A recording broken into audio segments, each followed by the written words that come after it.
88 square meters po ito. Ayan, meron siyang, ito pwede nyong gawing garden. Yan, 88 square meter ang lupa. Ito yon. Yan, pwede nyo pa i-extend dyan. Ayan siya. Bungalow siya. Yan. Actually, kasalukuyan inaayos, ginagawa. Ginawa ng sliding window. Ayan na po. Naka-tiles na. Ginawang isang kwarto lang kasi binata yung may-ari. So ngayon, dinecide na niya ibenta. Pwede mo naman i-extend dito another 1 bedroom, parang dalawa ang magiging kwarto. Yan, sasaraduhan mo lang dyan. Yan.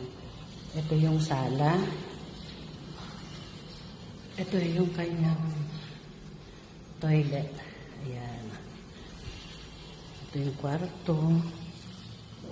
Binago na lahat. Ang ganda, oh. Bagong pintura, bagong gawa. Ayan, may grills na siya. Ayan yung kanyang lababo. Ayan, ganda, oh.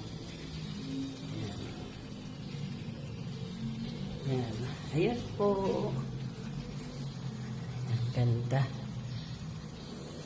PM lang po kung sino interesado. Rush po ito. Clean title. Clean title po ito. Titulado. Updated ang amilyar. Dito lang sa Golden City, Imus, Cavite.